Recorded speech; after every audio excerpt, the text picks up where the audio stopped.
Hi everyone, सपार्कल channel में आप सबका वेलकम है। चलिए आज 10 क्लास का बहुत ही इंपॉर्टेंट थ्योरम आप सभी के समझ लेकर आया हूँ। अगर ये थ्योरम आप देखेंगे तो आपका एग्जाम के पॉइंट ऑफ व्यू से ठीक है, और आप जो बनाएंगे इसमें बहुत ज़्यादा हेल्पफुल रहेगा। जो भी आप कोई भी थ्योरम जब आप बनाते हैं तो उसमें बहुत ज़्यादा आपको स्ट्रगल लगता है, यानी हार्डवर्क लगता है, ठीक है, हार्ड लगता है। तो सारा इस वीडियो को देखने के बाद जितना भी आपका स्ट्रगल हार्डवर्क है सब आपका इजी हो जाएगा, ठीक है। बस आपको क्या करना है कि ये वीडियो को शुरू से लेकर लास्ट तक बिना स्किप करके आपको समझते रहना है और आप पूरी तरह से इस न्यूमेरिकल को आप समझ सकते हैं और बना सकते हैं, ठीक है। यानी आप सभी को असद पावरफुल में फिर से एक बार स्वागत करता हूँ, ठीक है। चलिए लेट्स स्टार्ट दिस वीडियो। चलिए इसको पहले क्वेश्चन को रीड करते हैं, फिर क्वेश्चन को समझ लेंगे, उसके बाद इसको बनाने की ट्राई करेंगे, ठीक है। चलिए, यदि एक रेखा किसी त्रिभुज की दो भुजाओं को एक ही अनुपात में विभाजित करे। सबसे पहले आप क्वेश्चन को समझ लीजिए कि ये एक त्रिभुज है, ठीक है। यहाँ पे जो भी बना रहे हैं ये आपका एक ट्रायंगल है, ठीक है। और इस ट्रायंगल का अगर बात करेंगे तो इसका नाम दे दीजिए, जैसे ये आपका ए हो गया, ये आपका बी हो गया, ये आपका सी हो गया। क्लियर। अब से क्या पूछा जाए, देखिए यदि एक रेखा किसी त्रिभुज के दो भुजाओं की एक ही अनुपात में विभाजित करे। मतलब देखिए एक रेखा है जो इस त्रिभुज के दो भुजाओं पर प्रतिच्छेद कर रही है। ये ए बी एक भुजा पर और आपका ये सी एक भुजा पर, ये दो भुजाओं पर क्या कर रही है, प्रतिच्छेद कर रही है। इस प्रकार से प्रतिच्छेद कर रही है, ठीक है। इसका आप नाम दे दीजिए, इसका नाम क्या है, मान लीजिए ये आपका डी है, ये आपका ई है। तो क्वेश्चन में आपसे साफ साफ बोल दिया है कि तब इसका अनुपात जो होगा, इसका अनुपात जो होगा वो आपस में विभाजित है, मतलब समान अनुपात है, इसका रेशियो है जो इक्वल है, ठीक है। तो वो तीसरी भुजा के समांतर होती है। ये जो भुजा है ना, ये देखिए त्रिभुज का पहली भुजा, ये दूसरी भुजा, तीसरी भुजा, मतलब ये तीसरी भुजा के समांतर होती है बोल के आपको प्रूव करना है, ठीक है। तो चलिए अगर इसका बात करेंगे तो सबसे पहले देख लीजिए जो भी आपका क्वेश्चन में गिवन दैट है यानी दिया गया है उसका अगर बात करेंगे तो क्वेश्चन में क्या चीज दिया है, देख लीजिए कि आपका क्वेश्चन में साफ साफ बोल दिया है कि एडी भुजा एडी बटा बीडी इक्वल टू है आपका क्वेश्चन में एई अपॉन आपका क्या है सीई। इसका मतलब एडी भुजा बटा बीडी भुजा बराबर आपका एई भुजा और सीई भुजा, इन दोनों का रेशियो आपस में बराबर है। क्वेश्चन में आपको गिवन दैट दे दिया है, ठीक है। चलिए अगर बात करेंगे तो इसका क्या सिद्ध करना है देख लीजिए, ठीक है। यानी प्रूव दैट, यानी आपको सिद्ध करना है, सिद्ध करना है। अगर इसका बात करेंगे तो देखिए आपको क्या सिद्ध करना है कि ये जो भुजा है डीई भुजा किसके समांतर है, बीसी के समांतर है बोल के आपको प्रूव करना है। यानी डीई भुजा समांतर है बीसी के, ये आपको प्रूव करना है। लेकिन यहाँ तक देख लीजिए कि जो भी डाटा आपका गिवन दैट है उससे हम इसको सॉल्यूशन नहीं कर सकते, बल्कि कुछ एक्स्ट्रा हमको लेना पड़ेगा। और जो भी हम कुछ एक्स्ट्रा एडिंग करते हैं, ठीक है, तो उसे बोला जाता है रचना, ठीक है। तो इसका मतलब है कि हम इसको लिख सकते हैं रचना में हम क्या ऐड किए, देखिए जब आपका समांतर नहीं है अगर बात करेंगे तो देखिए आपका बीसी भुजा के कोई समांतर नहीं है। आप देख लीजिए डियर स्टूडेंट, आप सभी देख लीजिए, कहीं भी डाउट होगा तो आप पूछ सकते हैं, ठीक है। चलिए हम क्या किए, ये जो बीसी भुजा है बीसी के समांतर एक भुजा खींचे डीई डैश, ये आपका क्या खींचे डीई डैश, ठीक है। हम यहाँ पर रचना लिख रहे हैं, ठीक है, क्या लिख रहे हैं देख लीजिए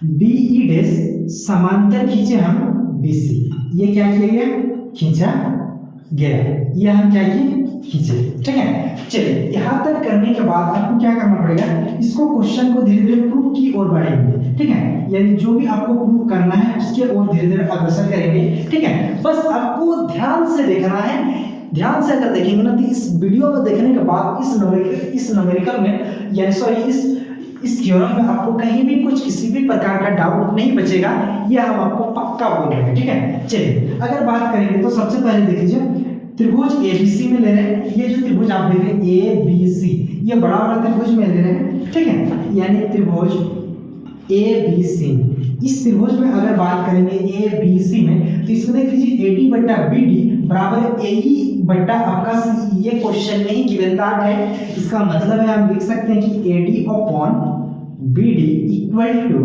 आपका एई अपॉन आपका क्या हो जाएगा सी।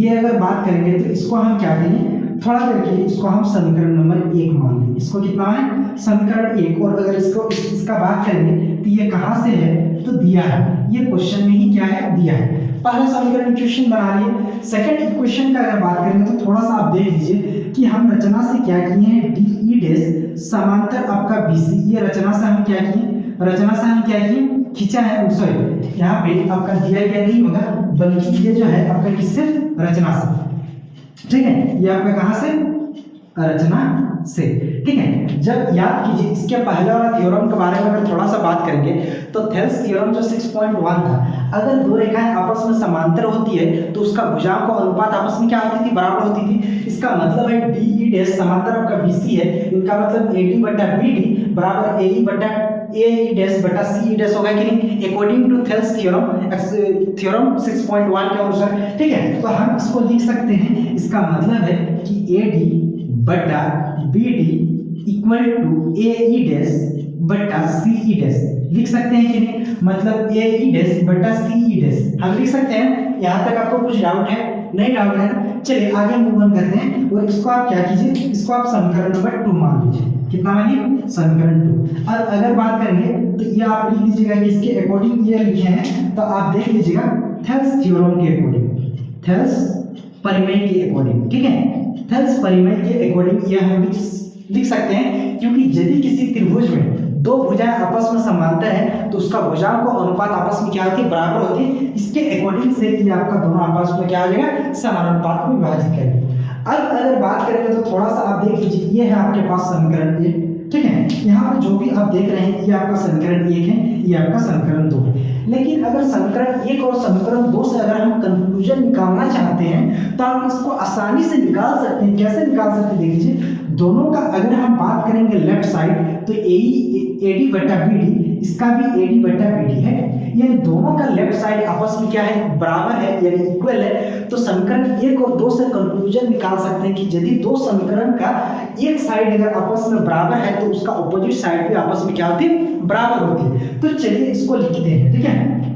तो आप लिख सकते हैं कि समीकरण 1 और 2 से, इन दोनों समीकरण से हम कंक्लूजन निकाल सकते हैं कि तब, ठीक है। चलिए यहाँ पे बीच में लाइन खींच देते हैं, ठीक है, ताकि सुविधा होगा।